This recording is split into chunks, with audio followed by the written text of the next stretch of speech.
मैं हॉस्पिटल में as a doctor posted हूँ। जो हम मेकअप प्रोडक्ट्स यूज करते हैं उसमें जो केमिकल्स होते हैं उसकी वजह से भी प्यूबर्टी आती है। और ये बच्चियां इतनी छोटी होती हैं आचार्य जी कि ये अपने कपड़े तो ढंग से पहन नहीं पाती। तो ये हर महीने पैड्स कैसे बदलेंगी? हम कितना खतरनाक खेल खेल रहे हैं अपनी बच्चियों के साथ। हम जो पूरा वातावरण बनाते हैं ना, वो लोगों को सेक्सुअली चार्ज करने के लिए ही बनाते हैं। इसीलिए कोई अच्छी से अच्छी खिलाड़ी हो, बाजार लगा रहता है उसके कपड़े उतरवाने में। एक बार उसने कपड़े उतार दिए तो माल बेचा जा सकता है। अयोग्य किस्म की अभिनेत्रियां वगैरह होंगी, उनको खड़ा कर दिया जाता है, चुनावों में वो जीत जाती हैं। हम किस हद तक सेक्स से भरे हुए हैं। समझता हूँ हर आदमी को फ्रायड को पढ़ना चाहिए, क्योंकि पुरुष जानता है कि गुलाबी क्या होता है। ये आज के बच्चे पैदा होते हैं तो उनकी फोटोग्राफी होती है तो ऐसी होती है। आपको कौन सा रंग दिखाई दे रहा है? इस बच्चे को भी सेक्सुअलाइज किया गया है। दो बहनें थी, एक पिंकी एक बबली। बबली मालूम है क्या होता है? शराब को बोलते हैं बबली, क्योंकि उसमें बबल्स होते हैं। क्योंकि समाज ने, मान्यता ने, मोरालिटी ने नियम बना दिया है कि बाप बेटी के साथ डायरेक्ट सेक्स नहीं कर सकता। बाप कहता है मैं डायरेक्ट तेरे साथ नहीं कर सकता, लेकिन तेरे साथ कौन करेगा ये मैं तय करूंगा। ये बात बहुतों को बहुत गंदी लग रही होगी सुनने में, छी छी करेंगे, कहेंगे दुराचार्य है। पर मेरा काम आपको खुश करना नहीं है, मेरा काम आपसे सच बोलना है। आपको बुरा लगता है तो लगे। इज्जत वगैरह अपने पास रखो, मुझे तुम्हारी इज्जत नहीं चाहिए। मुझे गाली देनी है तो दो, पर जो बात है वो बता रहा हूँ। प्रणाम आचार्य जी। जी। हॉस्पिटल में एज अ डॉक्टर पोस्टेड हूँ। आचार्य जी, छोटी बच्चियों में यानी 8 से 9 साल की बच्चियों में प्यूबर्टी बहुत तेजी से आ रही है। इसकी वजह से इनके मंथली पीरियड्स भी स्टार्ट हो जाते हैं। और ये बच्चियां इतनी छोटी होती हैं आचार्य जी कि ये अपने कपड़े तो ढंग से पहन नहीं पाती। तो ये हर महीने पैड्स कैसे बदलेंगी? और कई बच्चियां तो इसकी वजह से स्कूल भी मिस करती हैं। खासकर ग्रामीण इलाकों में तो लड़कियां स्कूल से ड्रॉप भी ले लेती हैं, क्योंकि हर स्कूल में लेडीज टीचर्स भी अवेलेबल नहीं होती है। हाल ही में टीवी पे ऐड भी दिखाया गया था जिसमें कक्षा 3 की बच्चियों को डांस करते हुए दिखाया गया था कि पीरियड्स हैं तो हेल्दी है। इसमें कई वजहों पे डिस्कशन हुआ था, जिसपे कुछ वजह ये आई थी कि बच्चियों में बढ़ता स्क्रीन टाइम, छोटी बच्चियों में बढ़ते देह भावना की, और बच्चियों में जो हम मेकअप प्रोडक्ट्स यूज करते हैं उसमें जो केमिकल्स होते हैं उसकी वजह से भी प्यूबर्टी आती है। और तो मैं ये कहना चाहती हूँ आचार्य जी कि हम कितना खतरनाक खेल खेल रहे हैं अपनी बच्चियों के साथ। आप इस पे कुछ रोशनी डालें। देखिए, जो प्रकृति का पूरा खेल चल रहा है ना, उसका उद्देश्य तो यही है कि खेल ही चलता रहे। खेल बस चलता रहे, चलता रहे। थोड़ा जमीनी बात करता हूं। जैसा आप अपने आप को माहौल देने लग जाते हो, इवोल्यूशनरी थ्योरी कहती है कि आपका शरीर भी उसी तरह का होना शुरू हो जाता है। ये विकासवाद है, इवोल्यूशन का सिद्धांत। आप जैसा अपने आप को माहौल देने लग जाते हो ना, आपका शरीर भी उसके अनुकूल होना शुरू हो जाता है। उदाहरण के लिए, अगर पेड़ों की पत्तियां बहुत ऊंचे तल पर लगने लग जाएं किसी वजह से, हम्म तो जो नीचे घोड़े हैं, घोड़ों से मिलती जुलती जो प्रजातियां हैं मान लीजिए, उनकी गर्दनें खुद ही लंबी होनी शुरू हो जाएंगी। और एक दिन आएगा जब आप बोलोगे ये जिराफ है। जिराफ की गर्दन ऐसे ही लंबी हुई है। जिराफ की गर्दन लंबी होने में कई कई कई लाख साल लगे हैं, ऐसे 2 दिन में नहीं हुई। ये हम जानते हैं, मुझसे बेहतर आप जानती होंगी, है ना, कि जी। जैसे ये सब होते हैं, इनके जैसे घोड़े, खच्चर, गधे, वैसे ही या जेब्रा, वैसे ही जिराफ भी कभी होते होंगे। फिर उन्होंने पाया कि वातावरण ऐसा हो रहा है, माहौल ऐसा हो रहा है, इकोसिस्टम ऐसा हो रहा है कि नीचे वाली पत्तियों के लिए प्रतिस्पर्धा बहुत बढ़ गई है, या कि नीचे पत्तियां लगनी ही बंद हो गई हैं। तो धीरे धीरे करके उनकी गर्दन खुद ही लंबी होती गई और वो जिराफ हो गए। प्रकृति बस ये चाहती है खेल चलता रहे।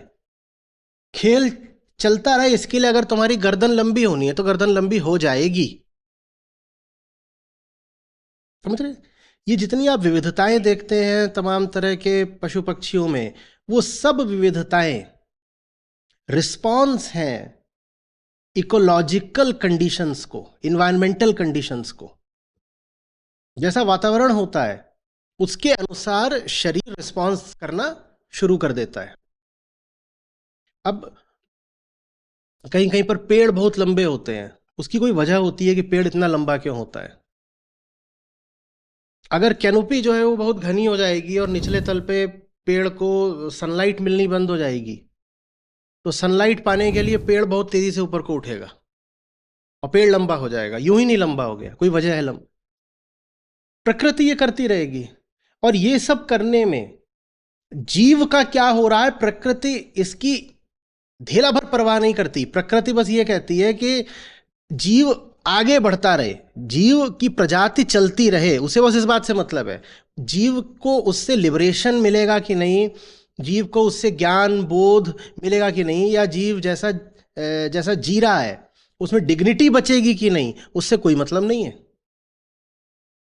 कोई मतलब नहीं है। अब कछुए का जो वजन होता है, कछुए का आधे से ज्यादा वजन, लगभग 2/3 वजन, आप लोग खोज लीजिएगा एग्जैक्टली कितना होता है, वो उसके जो उसका कवच होता है, जो उसका खोल होता है, उसमें होता है। उसका नतीजा ये है कि कछुआ बहुत धीरे धीरे चलता है और कछुआ अजीब सा लगता है। लेकिन कछुआ इस ग्रह पर मौजूद सबसे पुरानी प्रजातियों में से है। कभी ऐसा होता रहा होगा कि कछुए के पास खोल नहीं था और लोग, चूंकि उसका बाकी शरीर बड़ा मुलायम होता है, आप कछुए का बाकी शरीर देखें तो जो उसके प्रेडेटर्स होते होंगे वो उस पर मारते होंगे और कछुए का शिकार कर लेते होंगे। तो प्रकृति ने धीरे धीरे उसको एक खोल दे दिया। उस खोल ने कछुए को आज तक बचा के रखा है। लेकिन उसकी वजह से जो कछुआ है वो बड़ा अनसीमली हो गया है, विचित्र सा दिखता है और ऐसे धीरे धीरे चलता है। इतना ही नहीं है, जब कछुआ बहुत लंबी उम्र जीता है, 200-200 साल जीता है, और जो कछुए बूढ़े हो जाते हैं ना, वो चल भी नहीं पाते क्योंकि उनकी पीठ पर इतना वजन रखा होता है। तो जो कछुए कैप्टिविटी में होते हैं उन्हें हाथ से खिलाना पड़ता है क्योंकि चल ही नहीं पाते, इतना भारी उनके ऊपर वो खोल रखा हुआ है। वो घिसट घिसट के धीरे धीरे बढ़ रहे हैं, फिर उनको लेके हैंड फीडिंग करनी पड़ती है। पर प्रकृति ने इतना कर दिया कि कछुए की प्रजाति अब चलती रहेगी। इसके कारण अब कछुए की लाइफ डिग्निटी से बिल्कुल वंचित हो गई है, गरिमाहीन हो गई है। प्रकृति को कोई मतलब नहीं पड़ता। प्रकृति बस ये चाहती है कि जीव जिंदा रहे, और न सिर्फ जिंदा रहे बल्कि अपना डीएनए और फैलाता रहे। जिंदा रहने की इस प्रक्रिया में अगर उसकी डिग्निटी, उसकी गरिमा, उसकी मर्यादा, उसकी शालीनता, ऊपर उठने के उसके अवसर, बोध रोशनी पाने की उसकी संभावना अगर कुंठित होती है या कम होती है तो होती रहे। प्रकृति ने आपको इसलिए नहीं पैदा करा है कि आप मुक्त हो जाओ। छोटी बच्ची है, प्रकृति उसको इसलिए पैदा करती ही नहीं है कि वो ज्ञान पाए, कि वो अपनी संभावना को साकार करे। मनुष्य प्रजाति में एक छोटी बच्ची है, वो इसलिए नहीं पैदा होती, प्रकृति माँ ने उसको मुक्त होने के लिए पैदा करा ही नहीं है। प्रकृति माँ ने उसको पैदा करा है माँ ही बनने के लिए। तू माँ बन। माँ बनने की प्रक्रिया में अब अगर उसके पीरियड्स 8-9 साल में ही शुरू हो रहे हैं तो प्रकृति को कोई समस्या नहीं है, और अच्छी बात है, ये और ज्यादा बच्चे पैदा करेगी, कोई समस्या की बात नहीं है। यही देख करके ऋषि अष्टावक्र जैसों ने हमें समझाया था, तुम प्रकृति परे, तुम प्रकृति से थोड़ा परे हो जाओ, तुम प्रकृति नहीं हो भाई। प्रकृति तो तुमसे बस यही करवाना चाहती है। 8 साल में पीरियड तुम्हारे शुरू कर दिए, 10 साल के लड़के के साथ सेक्स कर लो, प्रेग्नेंट भी हो जाओगी। रिस्की होगा, पर यह भी हो सकता है कि 10 साल की उम्र में मां भी बन जाओ, हो सकता है बिल्कुल। पहले चाइल्ड मैरिजेस होती थी, उसमें यह होता था, 10 साल की मां, 12 साल की मां, ये सब हो जाता था। और प्रकृति बहुत खुश रहती थी, एक एक लड़की के 9-9, 10-10 बच्चे होते थे। तब हो रहा था ये सामाजिक तल पर, और अब तो होने लग गया शारीरिक ही तल पर, क्योंकि भीतर से हम वही रह गए, हम भीतर से वही रह गए। बात समझ रही है ना? हम अब और हाँ, हम अब और ज्यादा शारीरिक प्राणी बन गए हैं, हम अब और ज्यादा एनिमलिस्टिक हो गए हैं, जानवरों जैसे हो गए हैं। तो प्रकृति चाहती भी वही है। बात सिर्फ पीरियड्स की नहीं है, पीरियड्स तो महीने में 4 दिन के हैं, जिसमें प्यूबर्टी ज्यादा जल्दी आ गई, उसमें सेक्सुअल ओरिएंटेशन, सेक्सुअल थॉट भी तो ज्यादा जल्दी आ गया ना।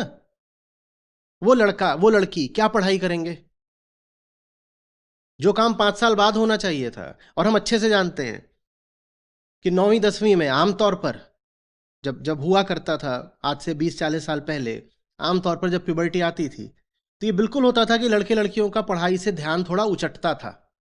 होता था, हमेशा स्पोर्ट्स में भी होता है कि जब जो बिल्कुल जूनियर खिलाड़ी होते हैं, जब वो टीनेज में पहुंचते हैं तो डिस्ट्रैक्टेड होने लग जाते हैं, कोचेस शिकायत करते हैं, लेकिन फिर किसी तरीके से उनको खेल में वापस लेके आते हैं।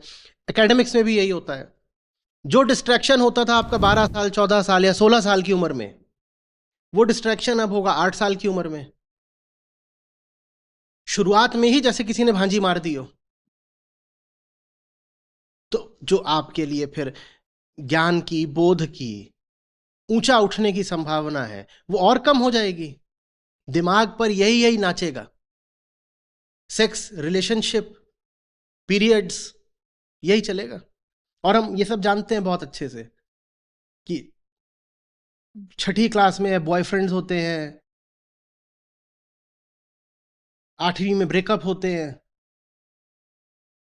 वो बहुत बड़े बड़े मुद्दे बनते हैं। 6ठी 8वीं के बच्चों के लिए बड़े मुद्दे हैं कि उसका ब्रेकअप हो गया, उसका पैचअप हो गया, उसका ये चल रहा है, उसका वो चल रहा है। ये हमारी आने वाली पीढ़ी है, और अगर पूरी पीढ़ी ऐसी होने वाली है तो इस पृथ्वी का क्या भविष्य है और इस सभ्यता का क्या भविष्य है। वो और ज्यादा बॉडीली हो जाने वाली है। और बॉडीली होने का मतलब है मटेरियलिस्टिक, मटेरियलिस्टिक होने का मतलब है एनिमलिस्टिक। उसको मतलब ही बस इन्हीं चीजों से रह जाएगा, ये जो स्थूल पदार्थ है, इसका कंजम्पशन करने को मिल रहा है, अच्छी बात है, नहीं मिल रहा तो कोई बात नहीं। ये एक बहुत खतरनाक चीज है जो हम समझ नहीं रहे हैं।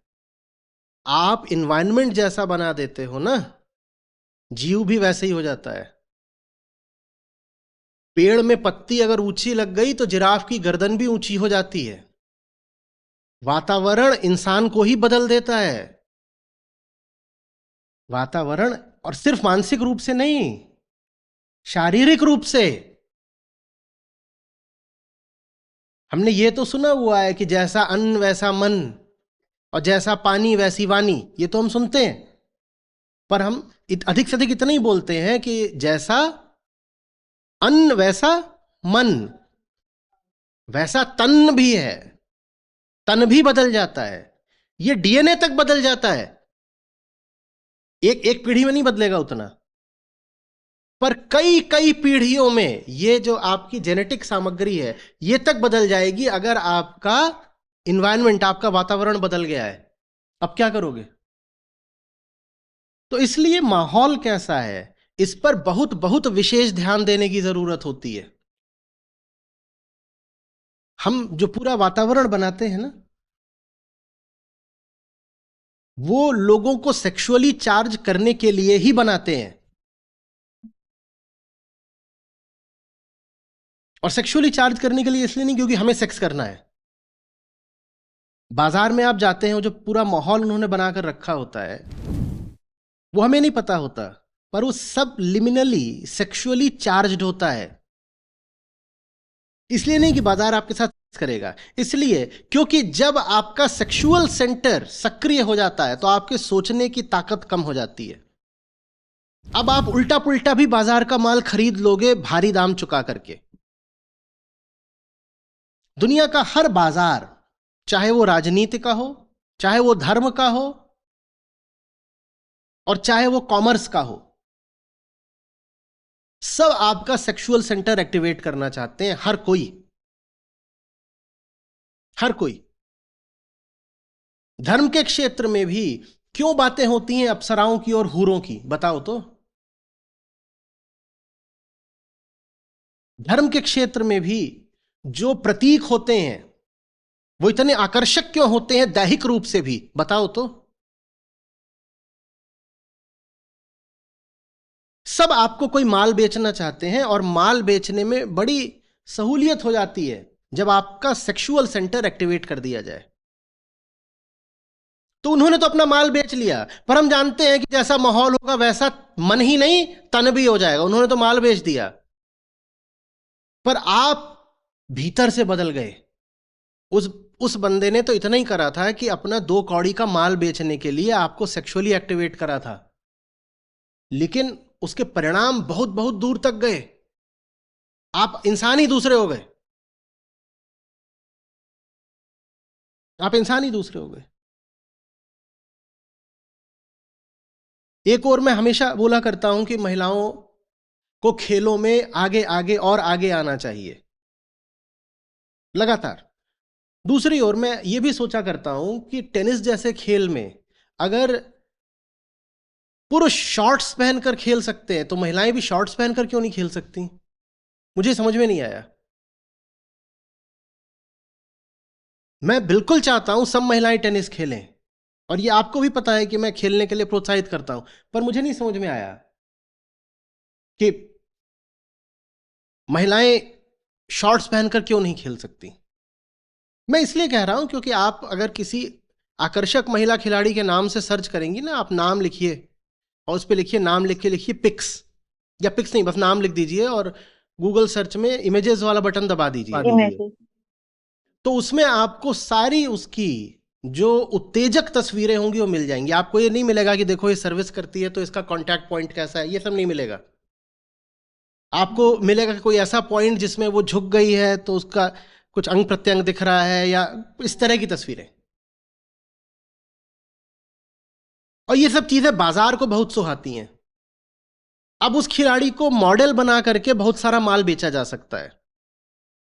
इसीलिए कोई अच्छी से अच्छी खिलाड़ी हो, बाजार लगा रहता है उसके कपड़े उतरवाने में। एक बार उसने कपड़े उतार दिए तो माल बेचा जा सकता है। और उसने कपड़े उतारे नहीं कि सब ग्राहकों का सेक्सुअल सेंटर एक्टिवेट हो गया, सेक्सुअल सेंटर एक्टिवेट हो गया, माल अब खूब बिकेगा। जिसको पागल करना हो, जिसको बेवकूफ बनाना हो, उसके भीतर वासना उठा दो। जिसमें वासना उठा दी उसको बेवकूफ बनाने की जरूरत ही नहीं, बेवकूफ हो गया। किसी के सर पर बंदूक रख के उसे लूटने की जरूरत नहीं है, उसे सेक्सुअली स्टिमुलेट कर दो, अब वो खुद लूटेगा। ये बाजार कर रहा है हमारे साथ, सेक्सुअल स्टिमुलेशन हमें दे रहा है ताकि हम और खरीदें और खरीदें और खरीदें। धर्म भी हमारे साथ यही कर रहा है, यहां तक कि राजनीति भी यही कर रही है। बिल्कुल अयोग्य किस्म की अभिनेत्रियां वगैरह होंगी, उनको खड़ा कर दिया जाता है चुनावों में, वो जीत जाती हैं। हम बहुत अच्छे से जानते हैं उनकी कोई पात्रता नहीं है, उसको वोट क्यों मिल गए।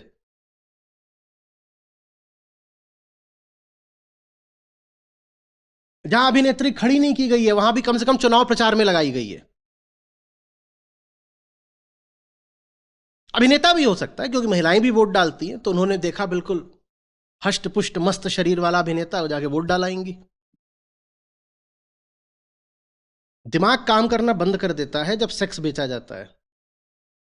लेकिन बात इसकी नहीं थी कि सेक्स दिया गया तो आपने वो चीज खरीद ली। बात यह है कि वो सेक्स आपको दे देकर आपको बदल ही दिया गया है। आप बंदे ही कुछ और हो गए, आप इंसान दूसरे हो गए। वो लड़की जो 12 साल में पीरियड शुरू करती, उसको 8 साल में मासिक धर्म शुरू हो गया। हमने जो ये बात बोल रखी है ना कि साहब फ्रीडम होनी चाहिए, हमें यह भी तो पता हो कि जिनको आप फ्रीडम दे रहे हो उनको आपने गाइडेंस भी दी है क्या कि फ्रीडम यूज कैसे करनी है। फ्रीडम बहुत अच्छी बात है, उच्चतम बात है, पर फ्रीडम का इस्तेमाल कैसे करना है पहले इसकी शिक्षा भी तो दी जानी चाहिए ना। हमें शिक्षा तो कुछ है नहीं कि फ्रीडम का इस्तेमाल कैसे करना, हमें फ्रीडम मिल गई है बस। तो उस फ्रीडम का हमारे लिए बस यही मतलब है, the freedom to abuse ourselves and others. बस यही है हमारी फ्रीडम।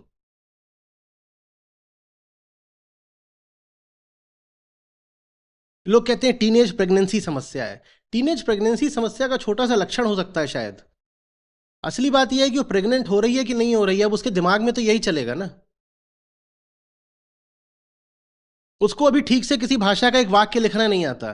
आपने बिल्कुल सही कहा, वो क्या अपना शरीर संभालेगी, क्या अपना पैड संभालेगी, क्या वो जा करके कुछ खेल खेलेगी। यही वो समय होता है उदाहरण के लिए जब अच्छे खिलाड़ी एथलीट तैराक पैदा किए जाते हैं। आपने 8 साल की लड़की को पीरियड्स पर डाल दिया, अब वो क्या जिम्नास्टिक्स सीखेगी, वो क्या स्विमिंग करेगी, कैसे।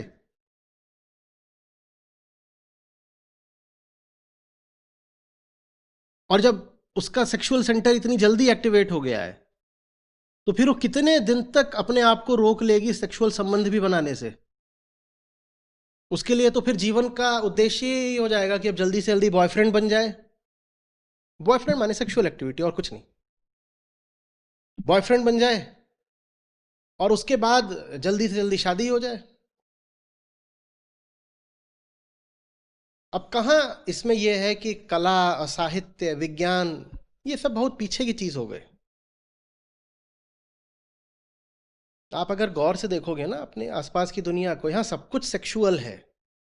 मटेरियल माने सेक्सुअल, अज्ञान माने सेक्सुअलिटी, पशुता माने सेक्सुअलिटी। जो कुछ भी शारीरिक है वो सेक्सुअल है, क्योंकि शरीर बस एक चीज चाहता है, मैं चलता रहूं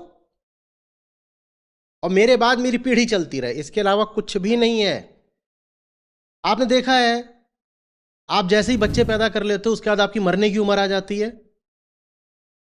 ये क्यों होता है? बहुत खींचतान के होता है तो आप 45 तक बच्चे पैदा कर सकते हो, ठीक। 45 के बाद आपकी मरने की उम्र आ जाती है। प्रकृति आपको धीरे धीरे विल्ट डाउन करना शुरू कर देती है, आपको मुरझाना शुरू कर देती है। क्यों? जो आपके शरीर का उत्कृष्टतम समय होता है, जब आप एकदम भरपूर बलवान रहते हो, उस समय प्रकृति कहती है कि बच्चे पैदा करो। बच्चे पैदा करने के लिए तो तुम भरपूर बलवान रहो, लेकिन जब तुम्हारे पास कुछ ज्ञान आना शुरू हुआ है, कुछ तुमने सीखना शुरू किया है, तब प्रकृति आपके शरीर को गिराना शुरू कर देती है। 45 तक बच्चे पैदा कर सकते हो तो मजबूत रहो, 45 के बाद अब तुम बुढ़े हो गए, मर जाओ, प्रकृति को फर्क ही नहीं पड़ता, मर जाओ। ज्यादातर कैंसर 45 की उम्र के बाद होते हैं, हार्ट डिजीज 45 के बाद होती है, एजिंग ही 45 के बाद होती है, छोड़ो बाकी बात। क्यों? प्रकृति कहती है बच्चे पैदा कर लिए ना, अब तुम यूजलेस हो, मरो। प्रकृति कहती है बच्चे पैदा करने तक मैं तुम्हें मजबूत रखूंगी, 45 के बाद अब तुम्हें बच्चे तो करने नहीं है, तो अब तुम मरो। ये क्या हमें दिखाई नहीं देता?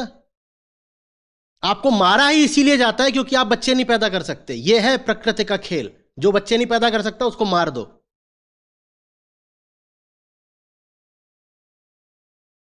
पुरुषों में उदाहरण के लिए जो टेस्टोस्टेरोन होता है, जो बच्चे पैदा करने के लिए चाहिए, वही शरीर की बहुत सारी अन्य क्रियाओं के लिए भी चाहिए, जिनका वासना से कोई रिश्ता नहीं। जब शरीर में टेस्टोस्टेरोन कम होता है तो आपको कई और बीमारियां हैं जो शुरू हो जाती हैं। प्रकृति कहती है अब तू सेक्स तो कर नहीं सकता ना, तो तू बीमार हो जा और मर जा। क्यों मर जा? क्योंकि अगर तू जिंदा रहेगा तो वो रिसोर्सेस खाएगा जो किसी जवान आदमी के काम आने चाहिए थे। अगर बुढ़ा जिंदा रह गया तो खाएगा? तू क्यों खाए? वो खाना किसको मिलना चाहिए? किसी जवान आदमी को मिलना चाहिए ना। There should be no competition for resources. और अगर रिसोर्सेस के लिए कंपटीशन है तो उस कंपटीशन में किसको जीतना चाहिए?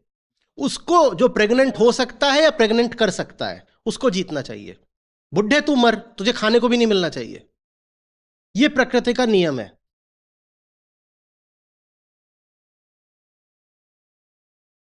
आप कभी सोचिए तो कि आपको मौत क्यों आती है? आपको मौत इसलिए आती है ताकि जो सारे रिसोर्सेज है पृथ्वी के, वो किसी जवान आदमी को मिल सकें, तो इसलिए बुढ़ों को मार दिया जाता है। और जवानी माने यही सेक्स। जब तक हम प्रकृति के इस खेल को समझेंगे नहीं, हमें लगेगा ये खेल ही बड़ी मजेदार बात है, हम इसी खेल में उलझ के तबाह होते रहेंगे। ये खेल जानवरों के लिए है, उन्हें खेलने दो। ये खेल इंसानों के लिए नहीं है।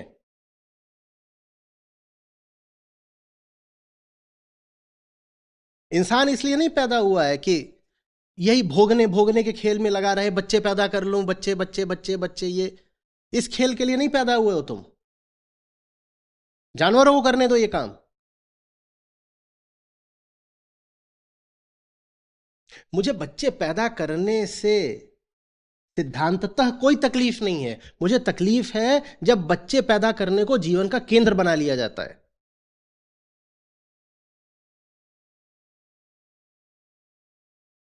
वो चीज आकस्मिक हो सकती है, वो चीज पारिधिक हो सकती है, वो चीज जीवन का एक छोटा हिस्सा हो सकती है, वो जीवन का केंद्र नहीं हो सकती। प्रकृति चाहती है कि वो चीज जीवन का केंद्र बने, और बाजार भी यही कर रहा है कि वो चीज जीवन का केंद्र बन जाए। खरगोशों को देखते नहीं हो? आपने कहा 8 साल की बच्चियों की पीरियड शुरू हो जाएंगे। खरगोश पैदा होते हैं, 3-4 महीने के होते हैं, बच्चा पैदा शुरू कर देते हैं करना। जिस तरह सेक्सुअल एक्टिविटी चल रही है, हमारे यहां भी यही होगा कि 3-4 साल की लड़कियां बच्चे पैदा कर रही होंगी। खरगोश पैदा होता नहीं है कि पैदा होने के चौथे महीने वो बच्चे पैदा करना शुरू कर देता है। इंसान भी यही कर रहे होंगे। जब तक हमारी शिक्षा में, परवरिश में, माहौल में ये बात नहीं आएगी कि हम कौन हैं, मानव जन्म क्या है, इसका उद्देश्य क्या है, तब तक आप जो देख रही हैं होता ही रहेगा। और इसकी कुल निष्पत्ति, कुल परिणाम ये होना है कि हम और ज्यादा जानवर होते जाएंगे।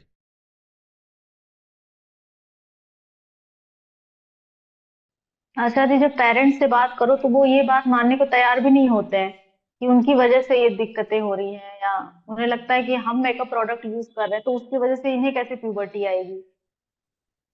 मतलब वो इतना बिल्कुल, आसान नहीं है बल्कि समझना। बच्चियों को वो ऑनलाइन मेकअप किट भी आता है, किड्स मेकअप किट, वो भी खरीद के देते हैं। देखिए, मैं इस पर 2 घंटे तक बोल सकता हूं कि किस तरीके से एक एक विज्ञापन अपने भीतर सेक्सुअल सिग्नल्स रखता है। एक एक विज्ञापन। आपकी जो कार होती है ना, उस कार के अभी जो कर्वेचर्स होते हैं वो मॉडल किए जाते हैं फीमेल बॉडी के कर्व्स के आधार पर। आपको पता भी नहीं लगेगा। आपको पता नहीं लगेगा कि आपको किसी कार का डिजाइन इतना क्यों पसंद आ रहा है, आपको नहीं पता लगेगा। पर जिसने उनको डिजाइन करा वो बड़े शातिर लोग हैं, उन्हें साइकोलॉजी की बड़ी गहरी समझ है। आपको पता नहीं लगेगा, लेकिन उस कार को देख के आपकी सेक्सुअलिटी अराउज हो रही है, इसलिए आप वो कार खरीद रहे हो, इसलिए एक्साइट हो रहे हो। एक एक माल इसी आधार पर बेचा जाता है कि वो आपको सेक्सुअली अच्छा लगता है। जो इस बात को गंभीरता से विचार कर पाएंगे वो समझ जाएंगे, बाकियों को ये बात बहुत अजीब लगेगी। क्योंकि कुछ भी बेचने का सबसे अच्छा तरीका, ये मैं दोहरा के बोल रहा हूं, ये है कि वो बात आपकी सेक्सुअलिटी को अपील कर जाए, आप ले लोगे उसको। बाजार और माल बड़ी बड़ी खतरनाक चीज होते हैं। जब किसी आदमी को अपने जीवन का उद्देश्य यही लगने लग जाता है ना कि मुझे पैसा कमाना है बस, तो वो अपना माल बेचने के लिए कुछ भी कर सकता है।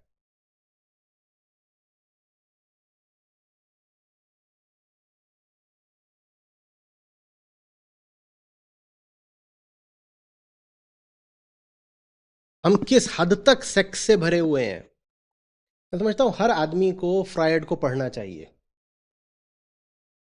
बाद में उनकी बहुत सारी बातें थीं जो संशोधित हो गई, कुछ बातें लगभग गलत भी सिद्ध हो गई उन्हीं के शिष्यों द्वारा ही। लेकिन फिर भी उन्होंने जो जो जो ब्रेक थ्रू फ्रेमवर्क दिया, उसका महत्व तो हमेशा रहेगा। उन्होंने कहा तुम्हारे दिमाग में सिर्फ और सिर्फ सेक्स भरा हुआ है। बिल्कुल जमीनी भाषा में बता रहा हूं। फ्रायड की कुल बात यह थी कि तुम्हारे खोपड़े में सिर्फ और सिर्फ सेक्स भरा हुआ है। तुम अच्छा आदमी बनने का स्वांग करते हो, इसलिए नहीं मानना चाहते कि तुम्हारे दिमाग में सेक्स भरा है, वरना सिर्फ सेक्स है।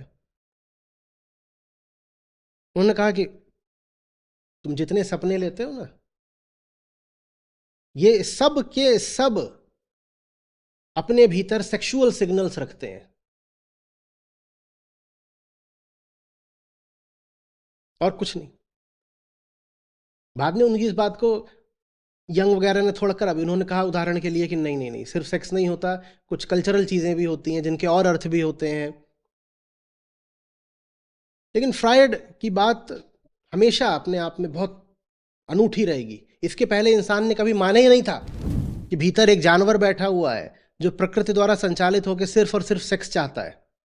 और ये नहीं कि जवान है तभी, बुढ़ा हो जाए तो भी वो धर्म के नाम पे भी सेक्स ही चाहता है। क्योंकि है तो हम वही जंगल के जीव ना। जंगल का जीव और क्या चाहता है जिंदगी में? खाना, सुरक्षा और सेक्स। इसके अलावा कुछ चाहता है वो? खाना माने चलता रहूं, सुरक्षा माने बचा रहूं, सेक्स माने बढ़ता रहूं। तो हम भी 90% तो जंगल के ही जानवर हैं, हमें भी कुल यही चाहिए, बचा रहूं, चलता रहूं, बढ़ता रहूं। किससे? शरीर से।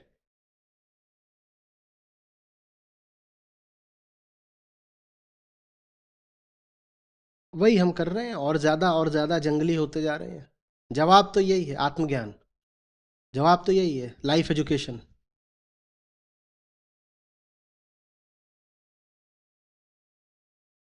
बाजार को समझने की कोशिश करिए कि वो किस तरीके से ऑपरेट करता है। एक छोटी सी बात बोल रहा हूं,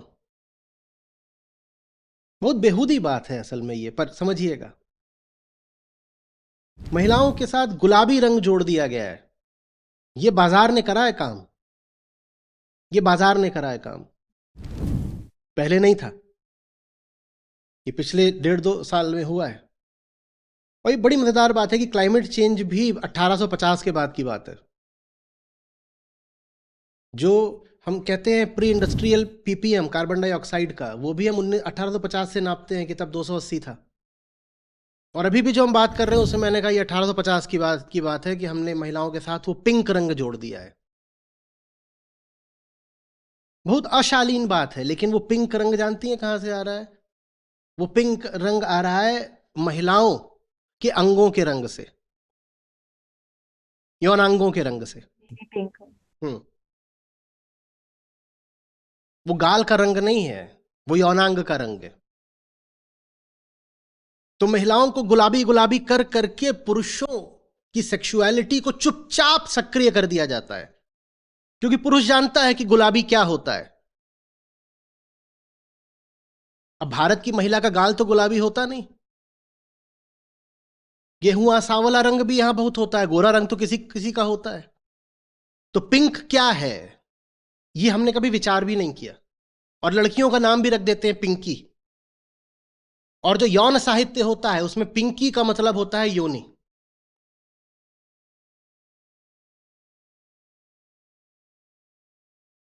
जो बेबी फोटो शूट्स होते हैं आचार्य जी, उसमें भी लड़कियों पे पिंक कलर पूरा। पूरा पिंक कलर कर देते हैं, बिल्कुल। और हम समझते भी नहीं है क्या है, फोटो शूट्स कर रहे हैं। हम समझते भी नहीं है क्या। और फिर हम ये भी नहीं समझ में आता कि 2 साल की लड़कियों का क्यों हो रहा है। तुम उसे पूरा पिंक पिंक दिखाओगे तो पुरुष की वासना तो जागृत होगी ही ना। और पुरुष को पता भी नहीं है कि वासना उसकी क्यों जागृत हो रही है, पर बाजार ने ये काम कर डाला। मैं नहीं कह रहा यही एकमात्र कारण है, पर 10 कारणों में एक कारण ये भी है। आज से 20-40 साल पहले भी हम जब छोटे थे तो बच्चियों को पिंक पिंक नहीं बना देते थे कि ये बिल्कुल एंजल है पिंक वाली। अभी मैंने कहीं पर देखा, वो एक बड़ा सा था कि जब हम छोटे होते थे तब की, अभी ये दिखाता हूं, लगाओ कैमरा लगाओ।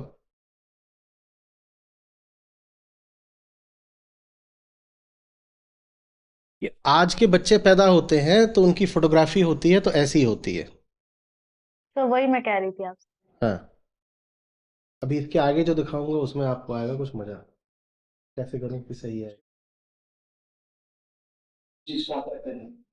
इसमें आपको कौन सा रंग दिखाई दे रहा है?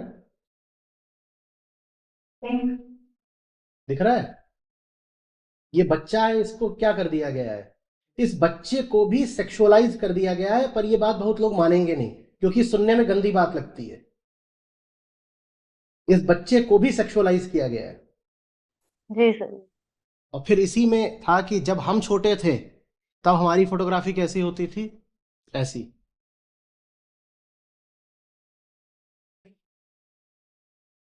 ऐसी ही होती थी। ये जैसी भी है, ठीक है, थोड़ी हास्यप्रद है, लेकिन कम से कम हमें सेक्सुअलाइज तो नहीं किया गया डिस्क्रिमिनेशन था। नहीं है। हाँ, इसमें कम से कम हमें सेक्सुअलाइज तो नहीं किया गया है ना। बड़ा भारी ऐसा लगा दिया जाता था, काले रंग का कुछ कुछ गले में बांध दिया गया है, काजल वाजल लगा दिया गया है, लेकिन ये तो नहीं किया गया ना कि सेक्सुअल ऑब्जेक्ट बन जाए। अब तो बेबी को भी सेक्सुअल ऑब्जेक्ट बना देते हो। तो वहीं से स्टार्ट हो जाता है सर ये। बेबी को सेक्सुअल ऑब्जेक्ट बना देते हो और अपने सेक्सुअल ऑब्जेक्ट को बेबी बोलते हो। सोचा आपने? आपका जो सेक्सुअल ऑब्जेक्ट होता है आप उसे बेबी नहीं बोलते क्या? तो वो वही तो है।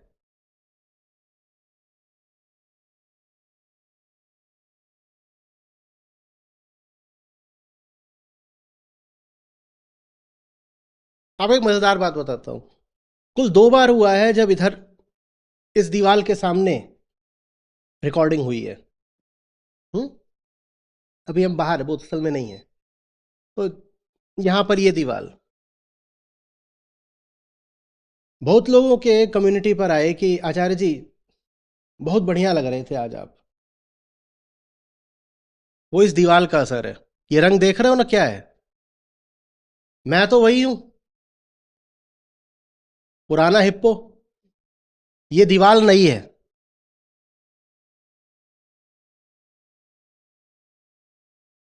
पिंक है, बिल्कुल गुलबिया गए आचार्य जी।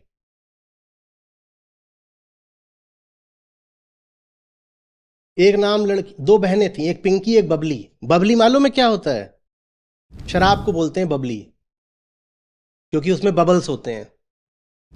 ये हमारे माँ बाप हैं जो बच्चियों के नाम रख रहे हैं, पिंकी और बबली। बबली माने शराब।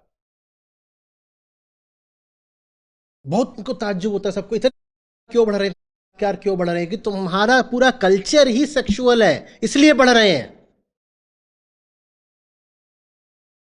तुम्हारे कल्चर का एक एक एलिमेंट सेक्सुअल है, क्योंकि तुम्हारे कल्चर का सेंटर ही सेक्सुअल है। क्यों?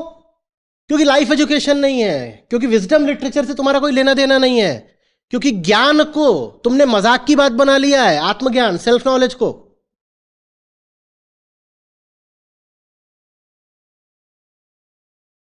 अगर कोई स्पिरिचुअल नहीं है तो ये नहीं बोलोगे कि स्पिरिचुअल नहीं है पर नॉर्मल है। जो स्पिरिचुअल नहीं है उसके पास और कोई विकल्प नहीं होगा सेक्सुअल होने के अलावा। या तो आप आध्यात्मिक होगे, नहीं तो प्राकृतिक होगे। यही 2 चीजें होती हैं, या तो आध्यात्मिक होगे नहीं तो प्राकृतिक होगे। आध्यात्मिक माने वाइज और प्राकृतिक माने सेक्सुअल।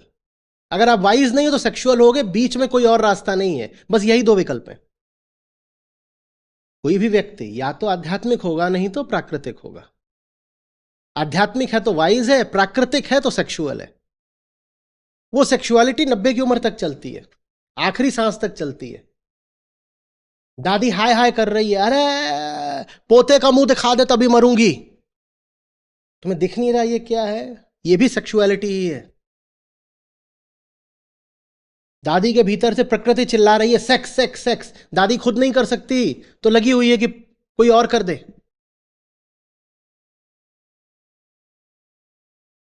दादी खुद नहीं कर सकती तो अपने बेटे से करवाने में लगी हुई है। Vicarious sex, second handed sex.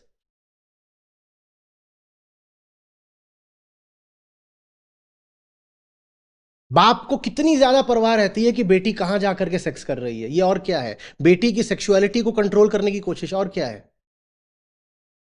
क्योंकि समाज ने, मान्यता ने, मोरालिटी ने नियम बना दिया है कि बाप बेटी के साथ डायरेक्ट सेक्स नहीं कर सकता। बाप कहता है भाई डायरेक्ट तेरे साथ नहीं कर सकता, लेकिन तेरे साथ कौन करेगा ये मैं तय करूंगा। ये बात बहुतों को बहुत गंदी लग रही होगी सुनने में, छी छी करेंगे, कहेंगे दुराचार्य है।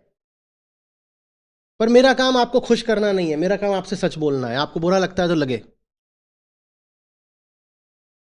मैं मनोरंजन करने थोड़ी आया हूं कि आपको खुश करूं,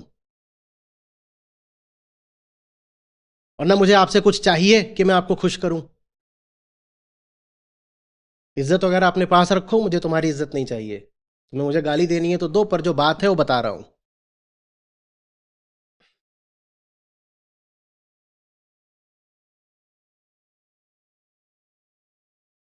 तुमने देखा है जिन रिश्तों में तुम खुद सेक्स नहीं कर सकते, उनके सेक्सुअल बिहेवियर को कंट्रोल करने के लिए तुम कितने आतुर रहते हो।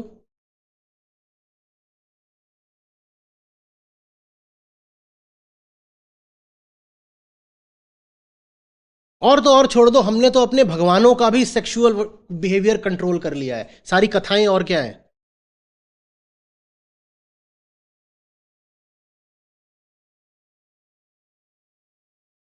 बहुत सारे ऋग्वैदिक देवता हैं जो ऋग्वेद में बिना अपने कंसॉर्ट के हैं। कंसॉर्ट माने उनकी उनकी साथी, उनकी संगिनी, उनकी पत्नी या प्रेमिका। तो उनकी कोई संगिनी नहीं है जब आप जाओगे ऋग्वेद को देखोगे तो। आगे आओ जब पुराणों की ओर, तो बाकायदा उनकी कोई पत्नी खड़ी हो जाती है। हमने कहा ये अकेला क्यों है, इसके साथ में किसी को बैठा देना होगा, ये अकेला क्यों है। तो फिर संतों को गाना पड़ा कि माया महाठगिनी हम जानी, केशव के घर कमला बन बैठी और शिव के भवन भवानी। क्योंकि शिव तो ऋग्वेद से भी पहले, आप हड़प्पा मोहनजोदड़ो सभ्यता में जाएंगे तो पशुपति तो वहां भी मौजूद है, पर उनकी कोई संगनी नहीं है, कोई संगनी नहीं है ना वहां न ऋग्वैदिक काल में। पर आगे आइए आप, तो हमने तो हर जगह संगनी खड़ी कर दी है। हम अपने इष्टों को, आराध्यों को, देवताओं को, भगवानों को भी सेक्सुअलाइज कर देते हैं कि नहीं, इसका भी तो कोई सेक्सुअल पार्टनर होना चाहिए ना। संतों ने फिर इसीलिए मुस्कुरा के कहा कि माया महाठगिनी हम जानी, केशव के घर कमला बन बैठी और शिव के भवन भवानी।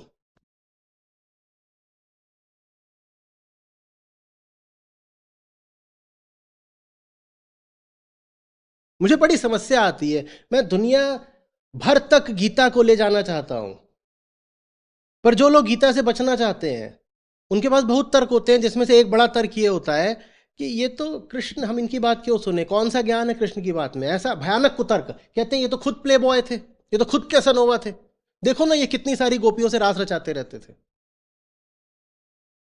हम कृष्ण की बात की। मैं उनसे कहता हूं एक बार प्रयास करके गीता पढ़ो, मेरे साथ आओ गीता पढ़ो।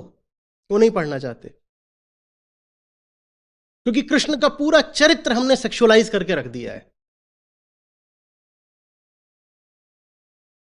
और तथ्य यह है कि भगवत गीता ईसा से 600, 800, शायद 1000 साल पहले की है। ईसा से कम 600, 800 साल पहले की है भगवत गीता। भागवत पुराण ईसा से 800, 1000 साल बाद का है। गीता में और भागवत पुराण में 1000, 1500 साल का अंतर है। गीता के 1000, 1500 साल बाद ये सब कथाएं लिखी गई हैं, पर इन कथाओं के कारण लोगों को गीता पढ़ाने में मुझे बड़ी दिक्कत आ रही है। लोग खूब कुतर्क करते, कहते हैं हमें गीता पढ़नी ही नहीं है। खासकर जो लोग अध्यात्म से यूं ही कन्नी काटते हैं, उनको एक बहाना मिल जाता है गीता ना पढ़ने का। वो कहते हैं ये कृष्ण तो महिलाओं के कपड़े चुराते थे, हर समय तो ये गोपियों के साथ। किसी ने मुझसे पूछा, मैंने उसको समुचित उत्तर दे दिया, पर तुम देखो सवाल कितना चालाकी भरा है। उन्होंने कहा कि ये कृष्ण और गोपियों का जो इतना आता है, तो कृष्ण को अगर इतना ही प्रेम था गोपियों से, तो जो गीता ज्ञान उन्होंने अर्जुन को दिया, पहले गोपियों क्यों नहीं दे दिया? गोपियों के साथ रास करने की क्या जरूरत थी? गीता का ज्ञान पढ़ाते ना, उनको सामने बैठाते, उनको गीता क्यों नहीं पढ़ाई? तो गोपियों के साथ तो उन्होंने वो व्यवहार किया जो पुरुष स्त्री के साथ करता है, और गीता अर्जुन को पढ़ाई। ये कुतर्क। पर ये जो कुतर्क है, ये गीता के रास्ते में बाधा बन के खड़ा हो जाता है कि गोपियों को गीता क्यों नहीं पढ़ाई कृष्ण ने। तो गोपियों को बोला उन्होंने, बल्कि बहुत बहुत कड़े शब्दों में कह रहे हैं, गोपियों को देख करके कृष्ण गीता भूल गए थे क्या? तब उन्हें बस ये याद आया कि इनके साथ रास कर लो, तो हम ऐसे कृष्ण की क्यों सुने? और भी तर्क देते हैं। उदाहरण के लिए तर्क एक ये होता है कि जैसे कुछ कहा कि बुद्ध ने कहा था कि शत्रु पर भी वार मत करना, कि बुद्ध ने कहा था कि शत्रु पर भी वार मत करना, और कृष्ण अर्जुन को कह रहे हैं कि मित्र पर भी वार करो। तो हम बुद्ध की सुनेंगे, हम कृष्ण की क्यों सुने? मैं उनको कहता हूं कि मैं जितना कृष्ण का सम्मान करता हूं उतना बुद्ध का भी करता हूं। हम गीता पढ़ रहे हैं तो हम साथ में बौद्ध दर्शन भी पढ़ रहे हैं, आओ साथ आओ। पर उनको एक बहाना मिल जाता है बात ना सुनने का। हमने अपने देवताओं को भी सेक्सुअलाइज कर दिया।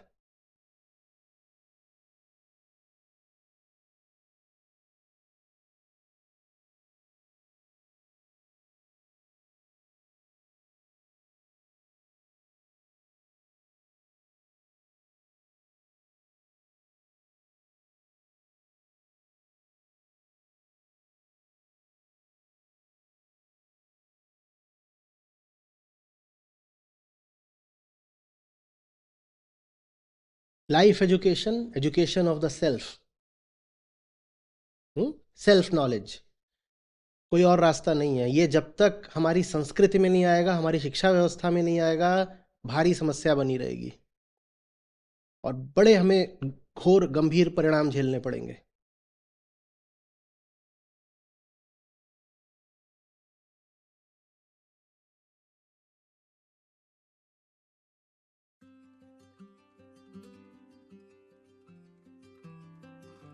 नमस्कार, मेरा नाम साक्षी है और मैं आचार्य जी की शिक्षाओं के साथ लगभग 8 महीनों से जुड़ी हूँ रेगुलरली गीता सत्संगों के साथ। और जीवन में परिवर्तन तो बहुत हुए हैं और आज तक तो मैं पहली बार सीख में आई हूँ। अभी तक मैं सीख साझा करने नहीं आई थी, तो सबसे बड़ा परिवर्तन तो यही है कि मैं आज सामने आ पाई हूँ। और आज के सत्र से मैंने सीखा है कि कर्मों का निर्धारण हम नहीं कर सकते देख करके। कर्म अच्छे या बुरे कैसे भी हो सकते हैं। जो आज तक मेरी मान्यताएं थी, पाप या पुण्य, जो भी कर्म है वो पाप या पुण्य के बेस पे होता है, पर वैसा होता नहीं है। कर्ता के बेस पे हर चीज होती है, तो कर्मों का हम निर्धारण नहीं कर सकते किसी भी तरीके से। हमें कर्ता को देखना होगा और कर्ता को देखने की विधि आत्मावलोकन की विधि होती है, जो सबसे ज्यादा इम्पोर्टेंट है, जो मैंने आचार्य जी से सीखी है। और आत्मावलोकन के लिए मुझे जो आचार्य जी से सीख मिली है कि किसी और की सहायता मैं नहीं ले सकती, मुझे स्वयं ये काम करना पड़ेगा और इसके लिए मैं स्वयं की सहायता स्वयं ही कर सकती हूँ। तो अभी तक मेरी ये सीख है और आगे मैं सीख रही हूँ, मुझे बहुत लाभ हो रहा है। धन्यवाद।